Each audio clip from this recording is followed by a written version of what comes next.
हातात बंदुका, आता रॅम्पवर कॅटवॉक. आत्मसमर्पित महिला नक्षलवाद्यांचा भन्नाट नवा अवतार बघाच. रायपूरमध्ये राष्ट्रीय हातमाग दिनानिमित्त आयोजित करण्यात आलेल्या एका अनोख्या फॅशन शोची सध्या जोरदार चर्चा सुरू आहे.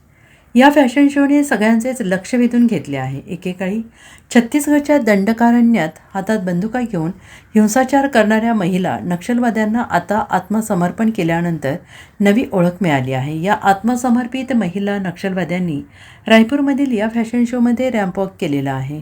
या रॅम्पवॉकच्या माध्यमातून त्यांनी त्याच्यामध्ये झालेल्या परिवर्तनाचे आदर्श उदाहरण भारतीयांसमोर ठेवलेला आहे. छत्तीसगडचा बस्तर जिल्हा एकेकाळी नक्षलवाद्यांचे दंडकारण्य म्हणून ओळखला जात होता. मात्र केंद्र सरकारच्या मोहिमांमुळे हा परिसर आता नक्षलमुक्त झालेला आहे. सुरक्षा दलांच्या कठोर कारवाईनंतर अनेक नक्षलवाद्यांनी आत्मसमर्पणाची भूमिका घेतली आहे. छत्तीसगडचे सरकार आत्मसमर्पित महिला नक्षलवाद्यांसाठी कौशल्य विकास आणि पुनर्वसनाचे उपक्रम राबवते. त्यामुळे आता या महिला नक्षलवादी कॅफे चालवणे, शिवणकाम आणि हस्तकलेच्या माध्यमातून स्वतःची नवी ओळख निर्माण करत आहेत. त्यांना पुन्हा एकदा समाजापुढे आणण्यासाठी रायपूरमध्ये हा विशेष फॅशन शो आयोजित करण्यात आला होता.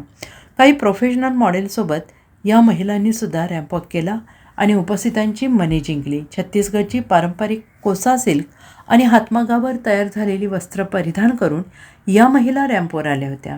हा रॅम्पवॉक केवळ एक फॅशन शो नाही, तर नक्षलवादाकडून सन्मानजनक जीवनशैलीकडे झालेल्या मोठ्या परिवर्तनाचे प्रतीक ठरतो आहे. Bureau report, SBN Marathi, Raipur.